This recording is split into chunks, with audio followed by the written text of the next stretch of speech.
আসসালামু আলাইকুম guys. Last time আমি একটা ভিডিও বানিয়েছিলাম কিভাবে হ্যান্ড প্রেস মেশিন দিয়ে আপনার orange juice, freshly squeeze orange juice বানায়। সো এটার পিছনে একটা রিজন আছে কেন ভিডিওটা বানিয়েছিলাম। তো এরকম একটা মেশিন যদি আপনার ঘরে থাকে, আপনি অরেঞ্জ, লেমন, লাইম, তারপর আপনার গ্রেপ ফ্রুট জাতীয় যতগুলো ফ্রুট আছে ওইটা আপনি হ্যান্ড প্রেস করে জুস বানিয়ে খেতে পারবেন। সো আমি ওয়ান সেকেন্ড আপনাদেরকে শো করবো কিভাবে এটা বানায়। সো এরকম একটা মেশিন আমি প্রত্যেকের ঘরে ঘরে থাকা উচিত। তো আপনি জাস্ট ওয়ান প্রেস দিবেন, ওয়ান প্রেস করবেন, এটা এটা নিচে চলে যাবে। তো আমি আপনাকে একটু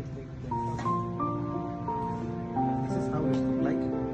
ওকে গাইস, তো আমি এতক্ষণ বলছিলাম কিভাবে orange juice, freshly squeeze orange juice বানায় হ্যান্ড প্রেস মেশিন দিয়ে। তো আমি এটা কেন বলছিলাম, আমাদের মোস্ট অফ দি বাংলাদেশি যারা আছে তারা সবাই দুবাই, সৌদি, কাতার এবং সব কান্ট্রিতে যায় জব করার জন্য। তারা বিভিন্ন স্ট্রাগলিং করে এবং তারা অনেক অনেক অনেক মেহনত করে। তার জন্য আমি তাদেরকে সাজেস্ট করছিলাম যে তারা একটু স্কুইজার মেশিন কিনে তারা ইন্ডিয়াতে অনেক ভিডিও আমি দেখেছি যারা খেলার ভ্যান গাড়িতে তারা স্টল লাগায়, টি বিক্রি করে, চা বিক্রি করে, অনেকে অনেক কিছু বিক্রি করে। তারা কিন্তু আসলে প্রফিটেবল, তারা অনেক টাকা কামায়। তো তার জন্য আমি আমাদের বাংলাদেশি যারা বেকারত্ব আছে, তারা বেকার যারা আছে তাদেরকে সাজেস্ট করবো তারা একটা জুস মেশিন কিনুক।